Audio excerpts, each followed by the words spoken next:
the President of the United States.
Well, thank you very much, everybody. We have an extremely respected man in the Oval Office today, a friend of mine for a long time, a very good friend of mine.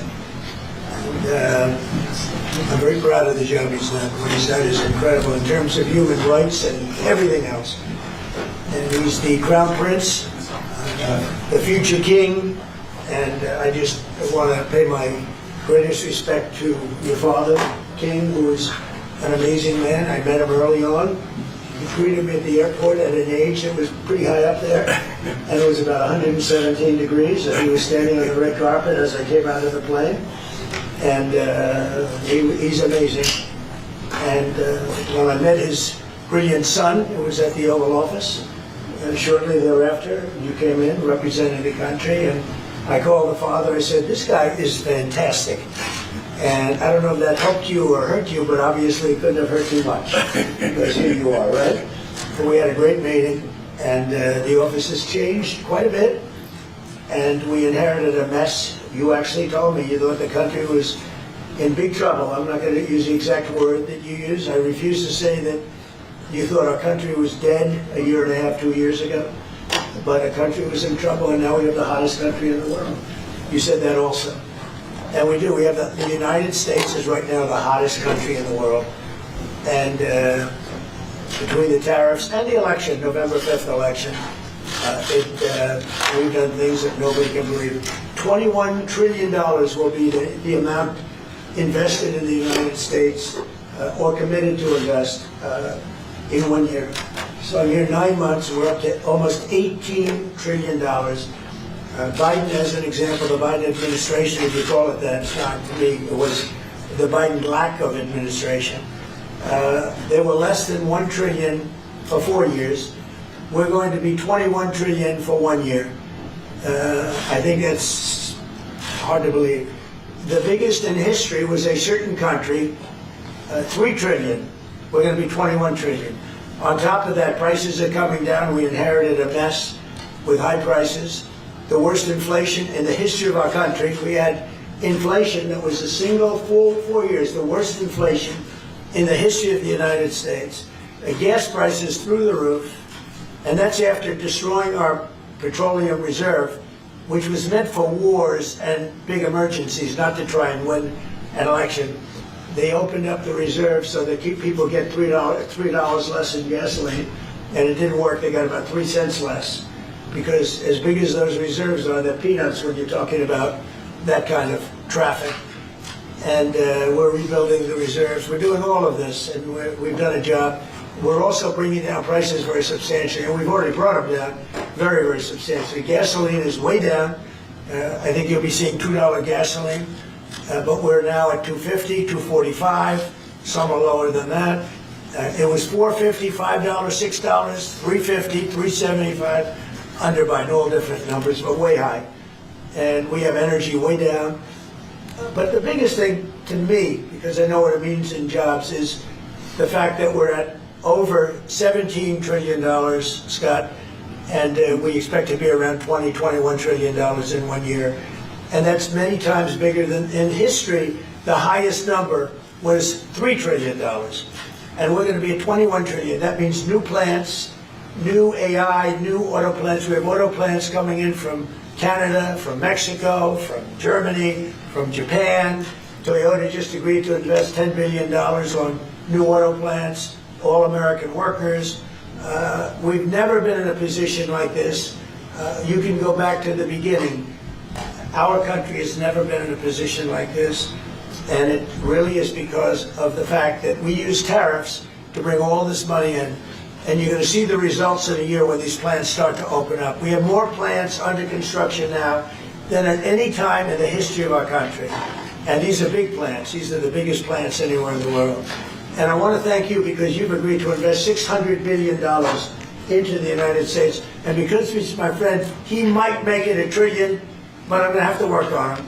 But it's 600. We can count on 600 billion, but that number could go up a little bit higher, yes. I don't know. We'll see.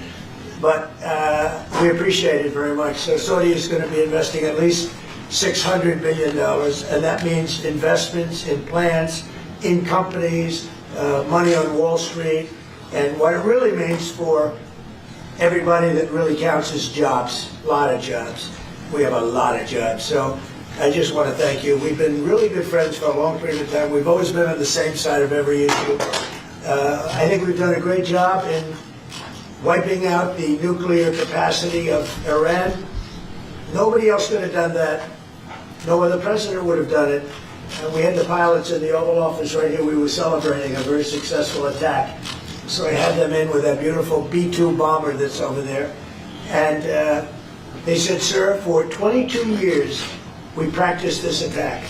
Our predecessors, these were very young guys, so 22 years, they said our predecessors and us practiced the attack on Iran. But no president ever gave us the go-ahead. 3 times a year they went out and they practiced the attack.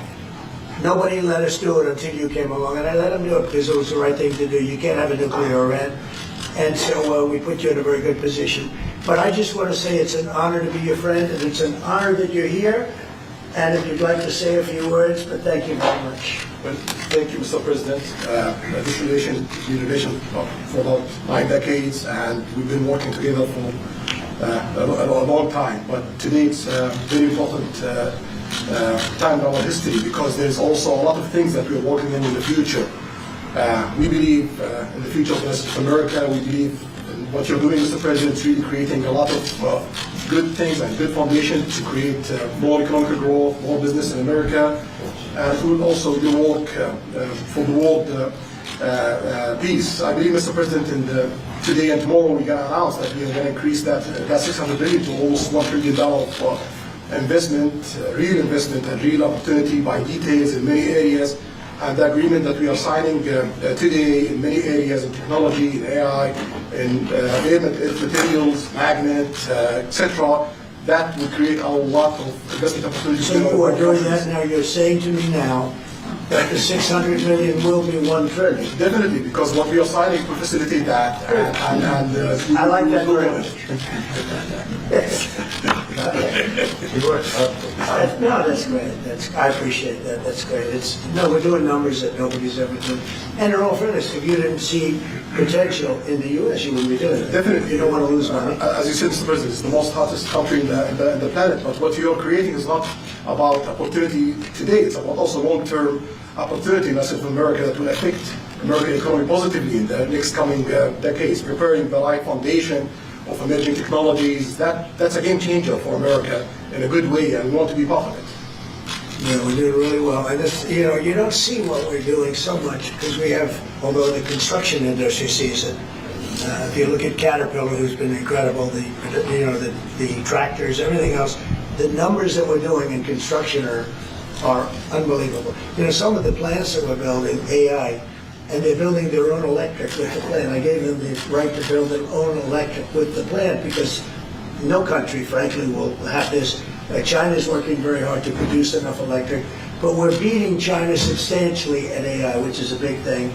And we had a great meeting 2 weeks ago with President Xi, but on AI, we're doing well. And I have a man, David Rommel. Yes, sir. David, could you say a few words about what you're seeing on the job front and all of the some of the assets, and also how we've been helped by the Saudis in terms of the kind of investment they've made, please. Yeah, most certainly. Thank you for the opportunity. I am a facility leader for GE Vernova, and if you look at the landscape for GE Vernova investment, over $750 million in the U.S. focused on true manufacturing jobs here stateside. We're looking at tripling the output of our Greenville, South Carolina facility, where we make the gas turbines that are supporting U.S. needs as well as the Saudi Arabian needs. Right. So real jobs, $300 million in gas investment, resulting in over 500 pieces of new equipment being installed in the Greenville, South Carolina facility. That translates into roughly 1,800 jobs across the board for GE Vernova as we try to scale capacity to be able to meet this demand. Along with that, we're partnering with local communities to build the skill set that's required to meet these capacity needs. So that talent pipeline is incredibly important. So it's real jobs in the manufacturing space. Well, you've been great, and thank you very much. And we love that state. I won that state by record numbers.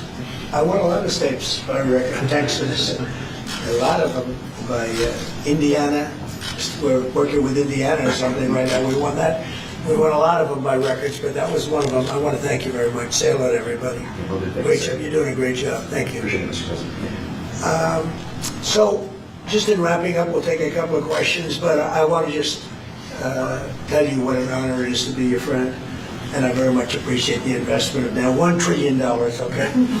So I'm glad you got that out. I didn't want to be the one to tell them, but that's great news. You keep increasing, Mr. President. I know. Each time the opportunities are just increasing more and more. Well, the opportunities, we're doing better. Even if you look back 6 months ago, I mean, now all of a sudden you feel even better. So, and I think we're only going to go in one way. Does anybody have any questions? Mr. President, have you approved the export licenses for advanced chips to Saudi Arabia? The export licenses? We are working on that. We're negotiating that right now. Marco, do you want to talk about that, or Scott?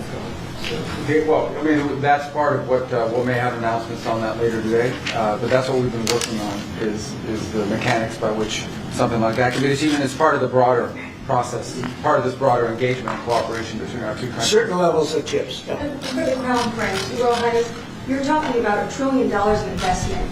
Could the kingdom continue to do that with oil prices in the mid-60s? Yeah, we are not creating a fake opportunities to, please America, please Trump. It's a real opportunities.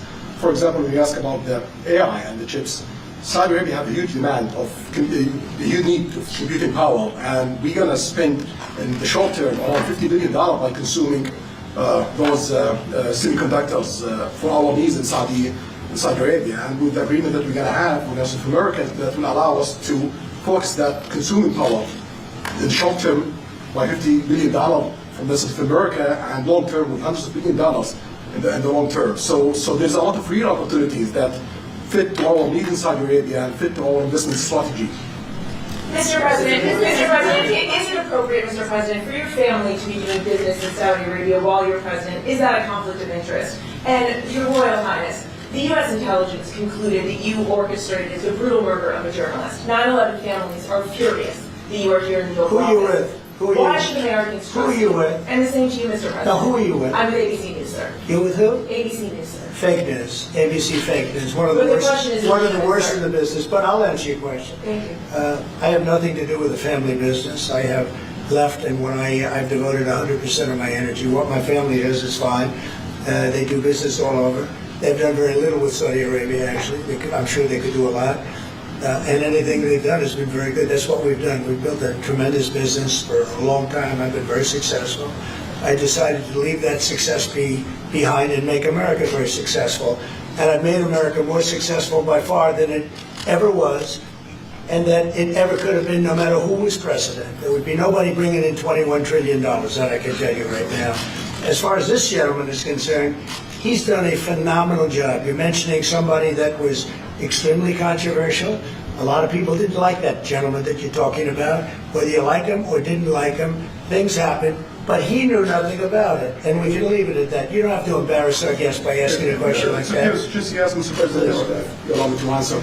I feel painful about the families of 9/11 in America, but we have to focus on reality. Reality based on CIA documents and based on a lot of documents that Osama bin Laden used Saudi people in that event for one main purpose, is to destroy this relation, to destroy the American-Saudi relation. That's the purpose of 9/11.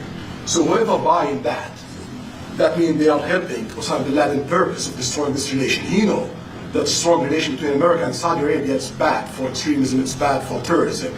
And we have to approve wrong and to build our relation, continue developing our relation. It's critical to the safety of the world, it's critical against extremism and terrorism. About the journalists, it's really painful to hear anyone that been losing his life for no real purpose or not in a legal way, and it's been painful for us in Saudi Arabia. We've did all the right steps of investigation, etc. in Saudi Arabia, and we've improved our system to be sure that nothing happened like that, and it's painful and it's a huge mistake, and we are doing our best that this doesn't happen again. Mr. President. Thank you, Mr. President. The Crown Prince has been instrumental in helping lifting the sanctions on Syria. That's true. Will there be any joint investment between the U.S. and Syria? And will you visit the Are you from Syria? No, but Where are you from? I'm from Palestine. Oh, you made a lot of progress, huh? Very good. Well, they like it. The Palestinians like Conference me. as well after you The said. Palestinians are doing very well, actually. I think we're working very closely with a lot of people that make everybody happy, including Israel, the Palestinians, and everybody. It's very interesting. No, I think that I will tell you, the Crown Prince called me, and he specifically asked me if I would lift the sanctions on Syria, because he wants to see Syria make it. As you know, the leader of Syria was just here. We had a great meeting, and he's a strong guy, and I guess you need a strong person to run it. And I think Syria has made tremendous progress. So we did lift the sanctions at the request of the Crown Prince. Also, the President of Turkey, Erdogan, called me specifically. He said, you know, if you don't lift the sanctions, Syria doesn't have a chance. If you do, they have a very good chance. And between the two of them and some others, I lifted the sanctions. And the results so far have been pretty good. I have a question about the F-35s that are being sold to Saudi Arabia. Are these the same ones that are being used by the Israeli military? And if so, how does that allow for the qualitative military edge for Israel?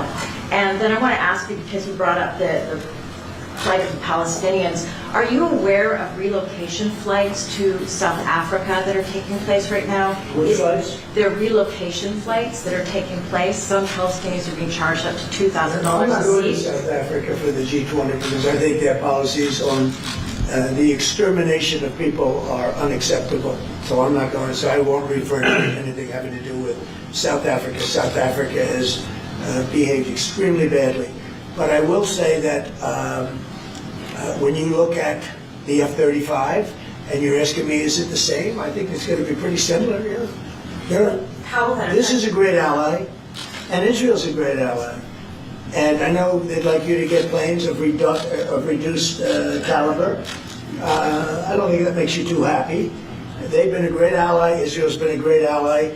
And we're looking at that exactly right now. But as far as I'm concerned, I think they are both at a level where they should get top of the line. Yes, please. Yes, for the Crown Prince. If I could just ask about the direct talks between That's all right. Steve, 1 second. Go ahead. Have you reached an agreement on a U.S.-Saudi defense treaty today? And are you going to bring up the Abraham Accords in your I discussion? already brought them up. What did you say? I think I got a positive response. Would you like to respond? Yeah, so Yes. definitely we believe having a good relation with all of the Eastern countries is a good thing, and we want to be part of the Ibrahim Accord, but we want also to be sure that we secure a clear path of two-state solution.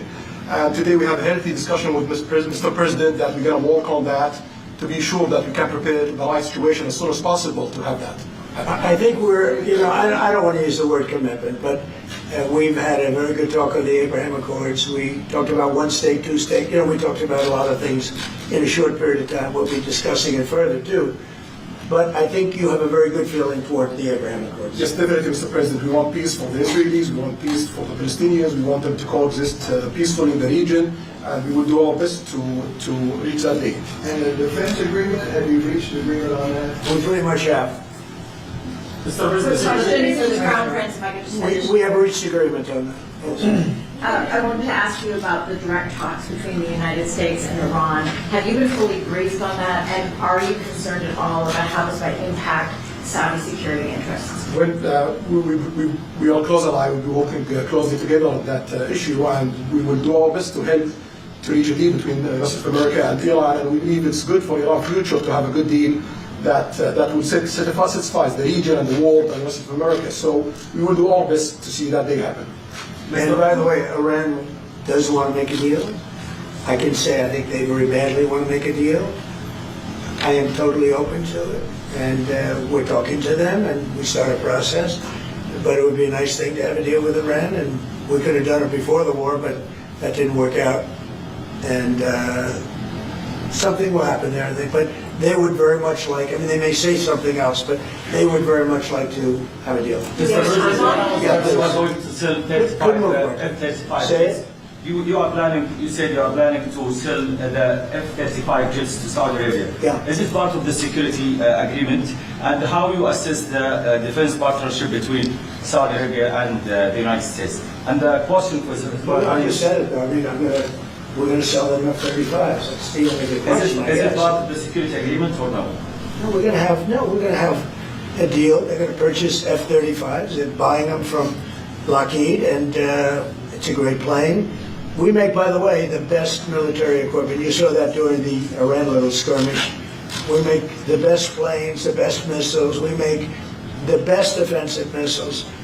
We make the best military equipment in the world. Nice. And for His Royal Highness, I'd like to ask you about how you see the cooperation between the United States and Saudi Arabia in the advanced technological field, especially AI, and how it will support Saudi Arabia to serve its goal to achieve the vision of 2030. Well, I will try to answer that in short, but definitely there's a lot of interest in many industries between Saudi Arabia and America, and we are signing a lot of agreements in different areas that will really add value to American economy, but also will add value to us in Saudi Arabia. And AI is critical for us because one of the long-term problems that we could have is lack of workforce. As you've seen in the past few years, some of them have reached 30% of the global migration to Saudi Arabia. So we know that to assure the Saudi Arabia GDP growing, with the lack of workforce that we have, we need to use a lot of computing power to replace job in the long term. So that's huge demand in Saudi Arabia, and we want to link it to American private sectors and getting the supply from America. So there's a lot of opportunities in that area.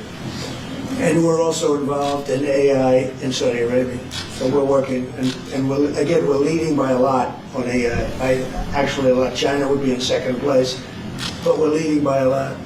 And I have to say this, and our relationship with China has been very good. And as far as buying our farm products, they're pretty much on schedule, Scott. I'd like you to call them, say if they could speed it up. Okay, but they're pretty much on schedule. Mr. President, please. I may have a question for both the Crown Prince. Who are you? Faisal Abbas from Arab News, Saudi Arabia.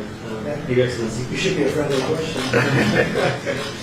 Your Royal Highness, just picking up on something you just mentioned about how some people try to destroy the relationship between Saudi Arabia and the United States. Perhaps, since the launch of the vision, we've been used to having the bigger picture and that everything fits into the bigger picture. Might you want to elaborate a little bit about where is the relationship, the bilateral relationship, the strategic partnership between Saudi Arabia and the United States heading, and what's the big picture there? Well, I don't think it's a relation that we can replace it from the Saudi side or the American side. It's a critical relationship for our political attempt, for our economical attempt, for our security, for our military, for many things. And it has been there for 9 decades, and the opportunities that we have today is huge, and it seems that it's going to get deeper in the next few decades. And what we are having today and tomorrow with President Trump, it's really a huge new chapter in this relation that will add value to both of us. When you think about it, I'm just sitting here. You're with the future king, a man who's respected by everybody, a man that doesn't have to be doing this, really. I don't have to be doing it either. And yet we're sitting here taking questions, we didn't say, oh, you can't talk about this. And there's never been transparency like this, even in his country, but there's never been, in our country, that's been acknowledged. But we didn't put restrictions, and I'm saying it's sort of wonderful to be taking questions from all over the world. Everybody's here. This is just a small group representative of tremendous numbers of media that are outside, that are very jealous that these people were so selected. But they're representing a lot of people that are outside. I think it's terrific that we can be sitting here being this open, and I think it's really a wonderful thing. I don't mind, I have a personal question for you. Okay, here we go. Should have said that. So apart from everything you mentioned in your opening remarks, you forgot to mention that you've de-escalated 7 wars since you started. At least in our part of the world, you are seen as a peacemaker. And adding that to all the executive orders and everything else you've mentioned, I really have to wonder, in your speech in Saudi Arabia, I was there, You said that His Royal Highness does not sleep at night thinking how he does things better. We wonder in Saudi Arabia how you manage your own time, and what's your formula for He managing? does not sleep much, and I don't sleep much. I think we have the same schedule. We're thinking about our countries. And if you sleep a lot and you're president, we just had one that slept more than any president. He broke every record. He sleeps all the time, during the day, during the night, and on the beach. The only guy could fall asleep on the beach with the press watching. No, he's not a sleeper. I'm not a sleeper. We don't. We talk at night. We can talk. I can call him almost any time. He goes, "Hi, how you doing?" It's like the craziest time. But now, when you love your job, when you love your country, and when you're in a position like we are, future king, highly respected, crown prince, and in my case, president, you're thinking about your country. You're thinking about making America great again. We're thinking about keeping Saudi Arabia strong and viable in a pretty tough part of the world, tricky part, right? Tricky part, a lot of tricky people. But he thinks about his country, and I think about my country. I don't want to sleep. Do you expect a formal civil nuclear deal to be reached soon? Can you talk to us about that aspect? With who? With Saudi Arabia. I can see that happening. Do you think that an agreement will I don't. happen today? It's not urgent. It's always when you have civil nuclear, but you have more oil than almost anybody else. We actually have more oil and gas than they do, but I refuse to say that. And We have more than. We have more than anybody. And on the F-35s, are those sales, Israel has reportedly wanted those sales to be conditioned on Saudi Arabia moving to normalized. Israel will be happy. Israel's Is going that to be a happy. condition of the F-35? Israel's aware, and they're going to be very happy. Okay. Yeah, please. Hello. Hi, hello. My name is Amal Hazani from Shakal newspaper. I'm from Riyadh. Good. Good. I have a question for the Crown Prince and for the President. Crown Prince of Saudi Arabia, how much you expected from developing cooperation with the United States in the field of new energy, AI, supply chain? How much you expected from that? No limit. We just continue pushing forward. There's no limit. So we just push forward for all the opportunities that we have. Okay, Mr. This is, you have to understand, this is really a great ally. Just the fact that they're now doing, I came in here at 6, I did not know that. I was pushing for the 1 trillion, but he didn't tell me that. Now I tell me, this is a great ally of ours. You know, when you invest $1 trillion, that's national security for us too, because it creates jobs, it creates a lot of things. And I would say, Scott, right, when you hear one country is putting $1 trillion into the United States, that creates national security. And, you know, I think that they don't have to say that, but I think a big part of that is also the fact that tariffs are in play. But even beyond tariffs, that's a real ally that will do that. Creates a lot of power for the United States. We are also in Saudi Arabia very happy for this much Saudi. Right, for the relationship. Money is affection here, and of course it's come back for us for business. So it's complementary interest. So this is the Well, yeah. the friends and ally do. Huh? Well, look, I love the country of Saudi Arabia. I know the people very well. The level of treatment that we go when we go to Saudi Arabia is something that is incredible. And the people like us, and I think they really like America, especially when I'm president. I mean, I don't think they liked America so much maybe for 4 years recently. I think Obama treated Saudi Arabia very, very badly, as you know. And I think Biden didn't have any idea where the hell he was. I don't think Biden knew the difference. How do you describe the future relationship with Saudi Arabia? I mean, from the effective aspects. How would you How would I say the relationship is with? I would say top of the line. It's as good as it can. I don't think it can get much better. We have a country that trusts us, and that's why they make that investment. If they didn't trust us, they couldn't make that investment. And we trust them. They've been very reliable. Now we are. I rebuilt our military in my first term. And we spent trillions of dollars, and we gave away some of it in Afghanistan stupidly because we had stupid people running our country. But we gave away, but it's, as much as it was, it's a tiny fraction of what we put here. And we're we're bringing our military to a new level, the highest level ever. We have those plans are going out. And again, it's all American jobs and everything, so it's good for a lot of reasons. But as far as Saudi is concerned, no, I don't think our relationship could be better. I don't think they had a great relationship under Biden, and I don't think they had a great relationship under Obama. But they have a great relationship under Trump. When we did the presidential walk of fame, you saw that, right? And we're walking, and I asked the Crown Prince, so outside of Trump, because I blow everyone away, who was the best president for Saudi Arabia? And you could, maybe, it's an interesting answer. I don't know. Roosevelt, who started it, President Democrat, and Reagan is one of the historical presidents that have close ties with Saudi Arabia. But we've worked with all presidents. Does Trump belong all the way? It's not about Mr. President. And Trump doesn't give a fist bump. I grabbed that hand. I don't give a hell where that hand's been. I grabbed that hand. When remember Biden? He travels for 20 hours, gets out, and he gives a fist bump. No. When you get out of the plane, you got the future king and the man who's one of the most respected people in the world, you shake his hand. You don't give him a fist bump, right?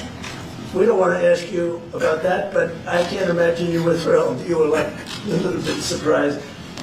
He's a fantastic guy. You don't do that. Yeah, please. We're getting closer to the end of the year. Have you started the interviews for the Fed chair? Yes. Who have you interviewed?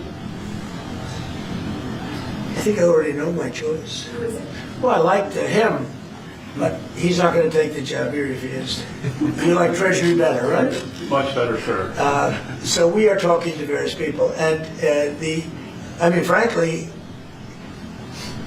I'd love to get the guy currently in there out right now. But people are holding me back. He's done a terrible job, hurting housing a little bit. The truth is, we've been so successful, we've blown past his interest rate stupidity. He's been wrong. That's why I call him too late. He's too late. Jerome Too Late Powell. He was recommended to me by a guy that made a bad choice. And it's too bad. But despite that, it's having very little impact because we have all of these things happening. But it has an impact on housing to a certain extent. He's a fool. He's a stupid man. But we have some very good people. Yes, sir. You'll be sitting down with them in the near future. And we have some surprising names, and we have some standard names that everybody's talking about. And we may go the standard way. It's nice to every once in a while go politically correct. But we have some great names. Steve? If they talk to the President of the Bureau of Venezuela yet, or you still open to that? He wants to talk. Yes, sir. Yeah, I'm open to talk. I talk to everybody. But no, he wants to. They treated us very badly. They sent all of their prison population into the United States, and we're getting them out rapidly. But he sent all of this, and he sends drugs into the United States and other things. No, he treated us badly. He was dealing with a bad president, and he was able to get away. We have now, I think we have the strongest borders anywhere in the world. Nobody's coming in unless they come in legally. We've taken very weak borders where millions of people came in. For the last 6 months, I don't do these reports. They say 0 people have been able to come in. Is that pretty good?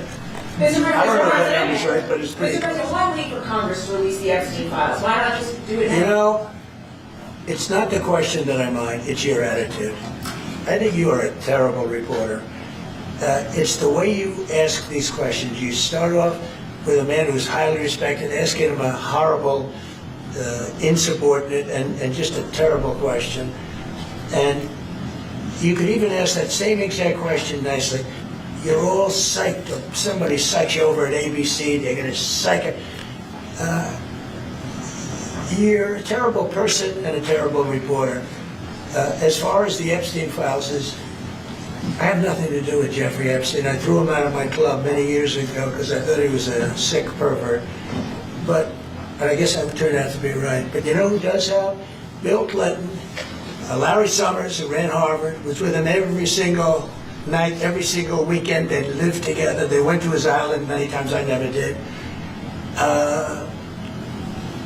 Andrew Weissman, I hear. All these guys were friends of his. You don't even talk about those people. You just keep going on the Epstein files. And what the Epstein is a Democrat hoax to try and get me not to be able to talk about the $21 trillion that I talked about today. It's a hoax. Now, I just got a little report, and I put it in my pocket, of all the money that he's given to Democrats. He gave me none, zero, no money to me, but he gave money to Democrats. And people are wise to your hoax, and ABC is, your company, your crappy company is one of the perpetrators. And I'll tell you something, So why not just sign it now? I think the license should be taken away from ABC, because your news is so fake, and it's so wrong. And we have a great commissioner, chairman, who should look at that, because I think when you come in, and when you're 97% negative to Trump, and then Trump wins the election in a landslide, that means obviously your news is not credible, and you're not credible as a reporter. So I've answered your question. You should go and look at the Democrats who received money from Epstein, who spent their time. Larry Summers was with him all the time. That creep, the fund guy, was with him all the time. What's his name? Reid Hoffman. Who? Reid Hoffman. I don't know Reid Hoffman, but I know he spends a lot of money on the radical left. Reid Hoffman, in my opinion, should be under investigation. He's a sleazebag. And those are the people, but they don't get any press, they don't get any news, and you're not after the radical left because you're a radical left network. But I think the way you ask a question with the anger and the meanness is terrible. You're going to go back and learn how to be a reporter. No more questions from you. Who else has a question? Prince, very quickly, I want to ask you, how much money is Saudi Arabia giving for Gaza reconstruction? We are in discussion about that. Still, there's no amount being named, but we will definitely have. Yeah, he's going to. It's very important to him. And a quick follow-up, the International Security Force, given your pledge there will be no U.S. boots on the ground, what is the U.S. role going to be in that, and how do you sort of ratify the allegations that this could undermine Palestinian sovereignty, and even the path to statehood? Look, I think we're going to get along great with the Palestinians, and we know their leadership. We just had a very, you hate to say war, but it was a war. Very, very successful. And you could say really it was on behalf of everybody. We did that on behalf of everybody. And the outcome was extraordinary because we had the best pilots, the best equipment, the best planes, the best everything. And Israel bought the best equipment. They bought it from us. Everything's from us. It all starts here. This office, I was talking to the Crown Prince a little while. You walk into this office, for somebody from the outside, the Oval Office, it's the most powerful place in the world. You're standing right now in the most powerful place in the world. And no matter how big you are, these are the biggest people, the richest people. They walk into this office. It's special, isn't it? Look at him. He's so happy to be here. But you walk into this office. It's the Oval Office. And we've done a lot of good with this office. I've stopped actually 8 wars. I appreciated your question before. But I've actually stopped 8 wars. I have another one to go with Putin. I'm a little surprised at Putin. It's taken longer than I thought. But we stopped India and Pakistan. I could go through the list. You know the list better than I do. I'm very proud. And I stopped one that was almost ready to start again. You know, there was one that was ready to start, and they're doing very well. So it all took place right here in the Oval Office, whether by telephone or whether by they came in. Many of these leaders have come in, and you know they signed their peace deals right here in the Oval Office. So no matter if it's the biggest business people in the world or the greatest leaders in the world, the biggest leaders in the world, like the gentleman on my right, everybody walks into the Oval Office and they say, wow. And now, by the way, the Oval Office is in the kind of condition that it should be in. Whether you look at the walk or the marble floors or anything down the road, we're fixing the White House and we're building one of the greatest ballrooms ever to be built. You know, we have an event tonight and we're going to have about 118 people because we have a very small room. For 150 years they've wanted a ballroom, and now you're going to get a great ballroom. And I have to say, I probably made a lot of enemies because in your honor, we're having a dinner tonight, a beautiful dinner tonight, and we have a very small room, right? It's called the East Room, and it's beautiful, it's lovely, but it's like for a little cocktail before you go into a ballroom. It's a very small room. They've wanted a new ballroom for 150 years. We could have sold the big ballroom out 3 times in honor of this gentleman. So I made a lot of enemies because I have a lot of people that are invited tonight or are unable to come because of the size constraint.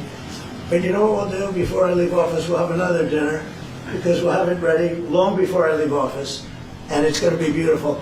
It's a very popular thing what we're doing. And by the way, no government funds. It's all put up private money, all private money.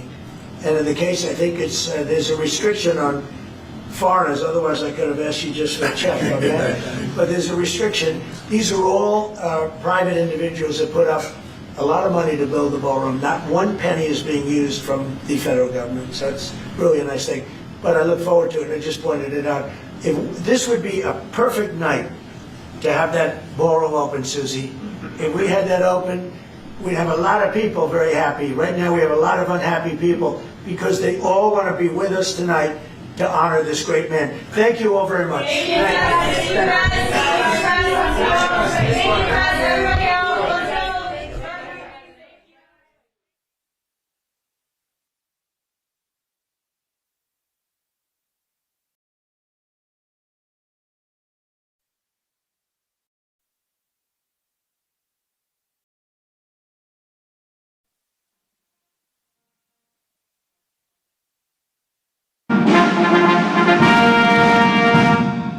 Ladies and gentlemen, the President of the United States and First Lady Melania Trump, accompanied by the Crown Prince and Prime Minister of the Kingdom of Saudi Arabia.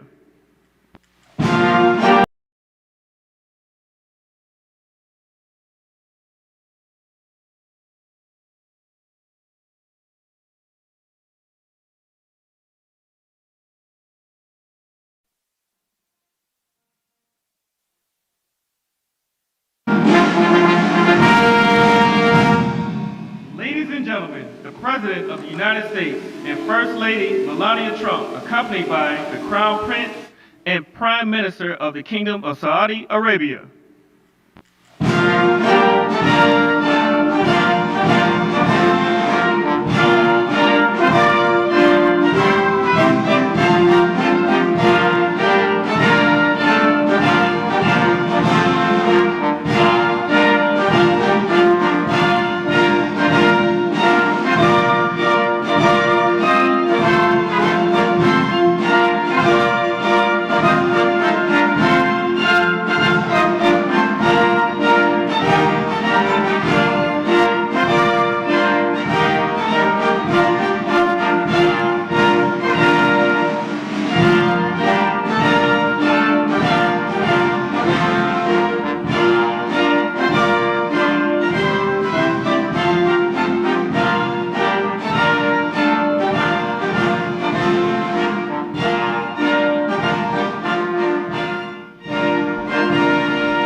Thank you very much, everybody.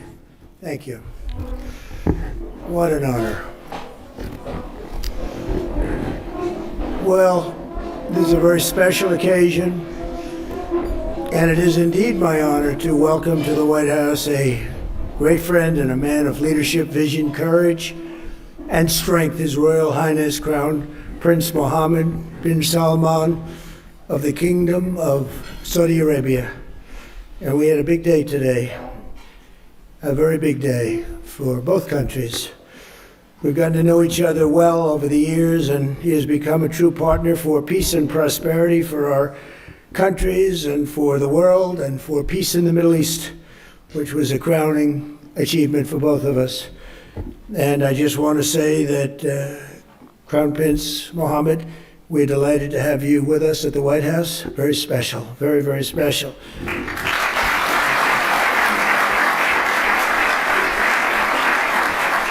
I'd like to also express my gratitude to our wonderful First Lady for organizing this beautiful evening. She worked hard on it. Thank you very much, Melania. Thank you.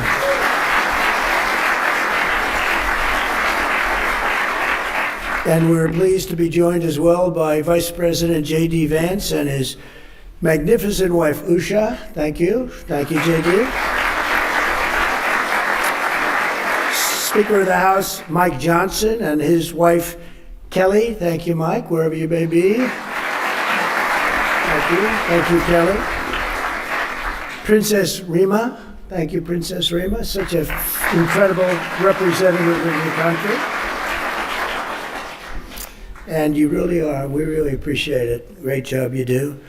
And members of the Saudi delegation, we want to thank you very much for being with us. We spent a lot of time with you today in the cabinet. You're extremely good negotiators, that I can tell you. So I want to thank you. And we have so many other unbelievable dignitaries. I won't talk too much about you because we'll be here all night. This room is loaded up with the biggest leaders in the world, business, sports. You know, my son is a big fan of Ronaldo, wherever Ronaldo is here. Ronaldo. And Barron got to meet him, and I think he respects his father a little bit more now, just the fact that I introduced you. So I just want to thank you both for being here. Thank you very much. Really an honor. But I want to thank everybody because you have the biggest business leaders in the world. You have the biggest leaders politically anywhere in the world. And I think it's a group that maybe to this extent has never come together quite like this. I only wish we had about 2,000 more seats. We would have filled every one of them 2 times over. But very soon you'll be having that. And we'll have to do another one in about 2 years from now. But we really do. We appreciate it very much. It's a special privilege to welcome His Royal Highness to Washington this year as we mark the 80th anniversary of the first meeting between U.S. President and a Saudi king. 8 decades ago in 1945, President Franklin Delano Roosevelt met with the Crown Prince's own grandfather, the founder of the Saudi Arabian incredible country, and that was King Abdul Aziz on the deck of the U.S. Navy cruiser, and a beautiful one at that. It has become known for that meeting all over the world.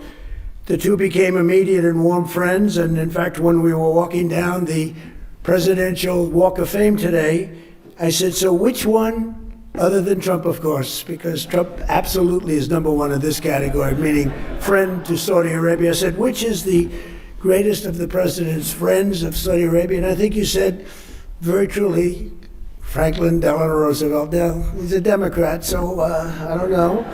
But I understood it, and it's true. He was a great friend, and right now you have the best friend you've ever had. But ever since, our countries have been enduring partners, and together this evening, we're making that partnership closer and stronger than ever before. And we've never had the relationship, our countries, like this. We had four great years, but things happened today, and documents were signed, and we went through a lot during the first 9 months. And we have a very different Middle East than we had when I first came into office, like I would say day and night. As I saw during my wonderful visit to the kingdom in May, with the Crown Prince's help, Saudi Arabia has made extraordinary strides and grown into an economic engine and really a modern day miracle, an amazing transformation, and all for the good. This opening up of the new avenues of cooperation between the United States and Saudi Arabia is really unprecedented. And on that trip, Saudi Arabia announced that it will invest an incredible $600 billion. That means jobs. It means jobs. It's also good for your companies, but I'm only interested in the jobs for your country. I'm not interested in the profits, but I guess the profits are there too. But $600 billion in the United States. And today I said, any way you can up that? And he said, I am going to up that to $1 trillion. So he's investing $1 trillion into the United States. And when I was in Saudi Arabia, he looked at me, and I've used his name all over the place because he was the first to say it, but a lot of people have said it after. He said, you know, 1 year ago, we thought your country was dead. And now you have the hottest country anywhere in the world. We are the hottest country anywhere in the world right now. So I want to thank you for giving me one of the most effective lines that I have. And I quote you, and I quote some others, but I always put you up at top. But many people have said that. This week we're also signing exciting agreements on civil nuclear energy, critical minerals, and artificial intelligence, numbers that nobody's ever heard of before. And Jensen, I want to thank you. You had a great meeting of NVIDIA, wherever you may be, and I want to thank Tim Cook and Apple for all of the money that you're investing in the United States. They're both investing $600 billion, and we have numerous other companies in the room that are likewise investing large sums because they believe in what we are doing and what's taken place, this miracle that's taken place in the USA. Together, these will come together. We're going to have support the many thousands of American jobs that have been created and help solidify the USA and the world leader. We're really now by far the world leader in technology, and nobody even questions it. Advanced manufacturing and other vital industries. They were saying 2-3 years ago when the country was really losing business, not gaining business, that we'll never be manufacturers again, we'll never be doing any of these businesses again, that are coming back to us in record numbers. AI plants, but maybe even most importantly, in a sense, the auto plants. They're all pouring back into the United States. And I have to say, because of tariffs, I'll also say because of November 5th, the election. But because of the tariffs, they're coming back. We have the head of Ford, we have the head of General Motors in the room, and their stock has gone through the roof because what I did with tariffs last week on certain kinds of vehicles, I won't get into it. It's called mid-sized trucks and large trucks. So I wanted to get into it because their stock went through the roof, and they were very happy. They did not really a hell of a lot of work. I gave it to them at their request, and for that, they get a big fat salary. But more importantly, they create jobs all over the country. It's been amazing. And the business you've gotten in the mid-size and the large trucks because of what we did with tariffs is incredible. It's incredible. So I congratulate both companies and thank you both for being here very much.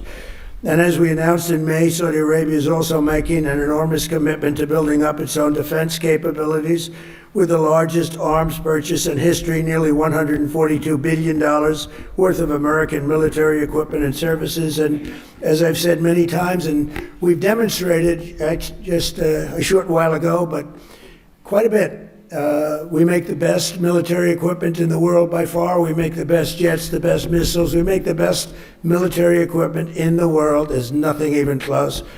But this will mark and make both of our nations safer and cement the kingdom's role as a key force for stability and security in the Middle East. And they are, I think right now I can say with what we did with our beautiful B-2 bombers going in and obliterating a very serious nuclear threat, which would have taken place in about a month from that date. They were ready to go. They're not ready to go anymore. They'd like very much to make a deal with us, and they call us, and we'll end up probably doing that. That's Iran. But when you really think about it, Your Majesty, I think that this is the best in terms of safety. Saudi Arabia has never been as safe as it is right now. You always had a little cloud over your head, and sometimes that cloud was very big. That cloud is not there anymore, and we want to keep it that way. So that's why tonight I'm pleased to announce that we're taking our military cooperation to even greater heights by formally designating Saudi Arabia as a major non-NATO ally, which is something that is very important to them. And I'm just telling you now for the first time because I wanted to keep a little secret for tonight. I just heard him say, "Oh, that's nice." That's another point you won today. And signing a historic strategic defense agreement, which we just signed a little while ago. So congratulations. It's our turn.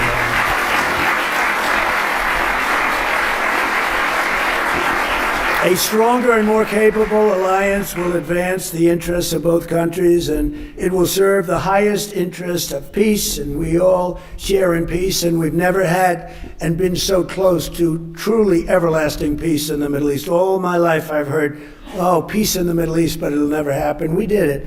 Now we have to make sure it matures properly and is really as strong as we think it can be, but we've gotten all good signals. I want to just thank you for all the help, too. I want to thank the Crown Prince for the role he played in the transformational peace deal that was achieved last month, and so many of the other things that happened to end the war in Gaza. Gaza, while it looks a little bit messy, it has for many, many years, I will tell you, many decades, but it's getting very close to being perfected, and people are shocked. And even the great experts that have gone around criticizing badly every country and every president and everything, they're all saying that what's taking place in the Middle East is a miracle. They're just calling it a miracle, and we're going to make it a miracle, and we're very close to doing that. But as you know, all of the living hostages were returned to their families. We got all 20 out of 20. And likewise, this sounds terrible, but the parents of the dead people, young men, mostly young men, almost all young men, they wanted those bodies back as much as the parents of the living. The parents of the living would do anything to get their boy back, and they got him back. And the parents of the dead wanted them just as much. It almost seemed as though they wanted them more. And today, through the efforts of Steve Witkoff and Jared Kushner and Marco Rubio and everybody worked together. We worked so hard together. 2 more bodies were brought back, and we're up to almost the full count. I think we're too short right now, and a lot of work has been done by Hamas. And a lot of people said they wouldn't be doing that, but they did do it. And the bodies have been delivered to the families, to the mothers, to the fathers, and at least they can be in peace. It's amazing. It was a miserable period of time. We have 2 more to go, and I think we'll be getting them also. Not easy. That was not easy. Not an easy situation. I've met with many of those parents, and what a time they've had. But we also want to thank all of the people living in Gaza, the residents of Gaza, and they've, as you know, begun to move back to their homes, and a lot more safety. They said today a lot more safety than they've ever had before. It was a rough neighborhood, to put it mildly, and a lot of progress has been made with respect to Gaza and just about everything else we touch. Just yesterday, the United Nations Security Council formally adopted my peace plan and officially endorsed the Board of Peace. This is a board like no other. It will have the heads of major countries, I think all of the major countries. I hope Your Highness will be on the board. You'll accept, I hope. But the Board of Peace will be something that's never even been thought of before. And it's covering Gaza, but it'll end up covering large portions of the world.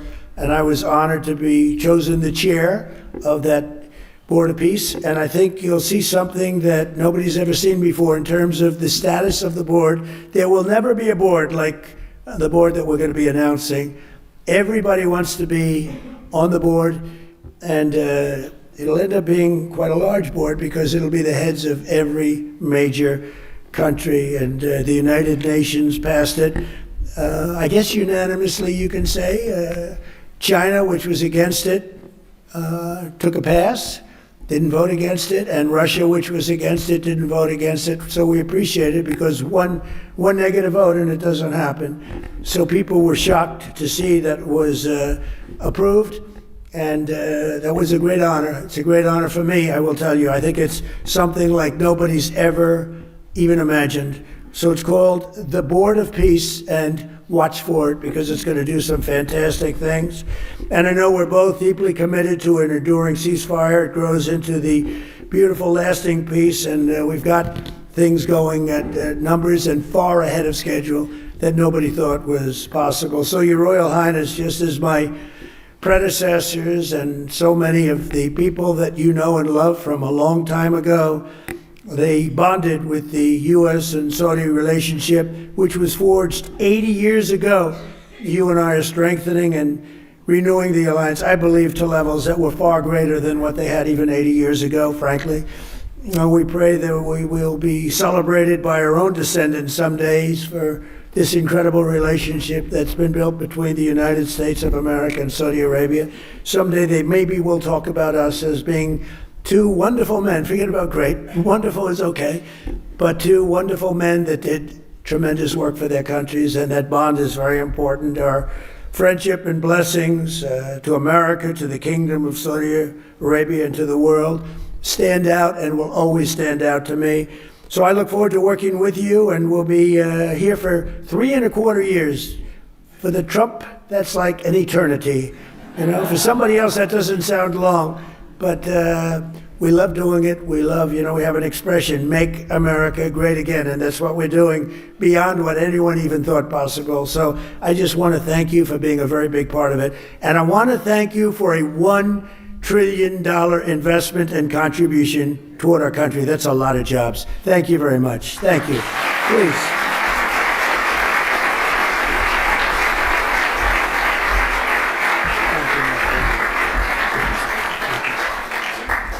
Well, it's too hard to speak after Mr. President. No one speaks better than him. But first of all, I will start with thanking Mr. President for the warm and great welcome that we have today. We feel home. And this relation started around close to 9 decades ago with Roosevelt and King Abdulaziz, who established the modern Saudi Arabia. Also, I've known that America is almost celebrating 250 years of establishment. And also in 2 years, we will celebrate in Saudi Arabia 300 years of establishing Saudi Arabia. We've been since the last 9 decades working together in many areas. During the World War II, we was a major supplier for oil during the Cold War, countering extremism, terrorism, but during that time, we've been also working on a lot of economical opportunities. But today, it's a special day. We think the horizon of the economical cooperation between Saudi Arabia and the rest of America, it's bigger and wider in many areas. We've been signing a lot of agreements that are going to open the door to develop the relation deeper in many areas, and we're going to work on it. We believe the opportunities is huge, so we're going to focus on implementation and keep increasing the opportunities between our both countries. So thank you again, Mr. President. Thank you. And also, before I come here, someone told me that there is in some of the bidding sites that they are bidding on me wearing black suits, and if you bid on me wearing black suits, I'm coming here with the black suits, they're going to get almost 17x. So I want to tell them, sorry, you lose the bid. Maybe next time. So thank you, Mr. President. Thank you. Thank you.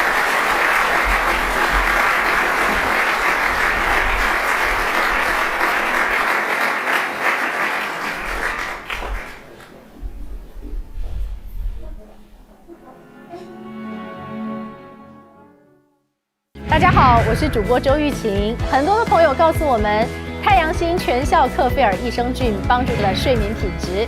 现在呢，进一步推出晚安加强版，添加了首创最适合台湾人体质的天然 GABA、色氨酸、茶氨酸、香蜂草4大天然草本助眠配方，强化睡眠全期都起到放松舒眠的效果。太阳星全效克菲尔益生菌，它本身就含有台大专利授权克菲尔乳杆菌 M1 等8种专利菌，首创益生菌、益生元、后生元黄金3角配方，帮助维持消化道的机能。有季节敏感、代谢困扰、关心异常细胞风险的好朋友呢，可以选择原版的太阳星全效克菲尔益生菌。它添加有超级食物羽衣甘蓝，健康再加分。而有睡眠困扰的朋友们，赶快选择蓝色包装这一款晚安加强版，绝对是更有感。选择太阳星全效克菲尔益生菌，做好日常保养，实现睡眠自由，身体轻松无负担。每日克菲尔，时刻美好 ，Good Feel Good， 请上快点购为健康下单，而且要记得输入推荐代码，有额外的折扣优惠。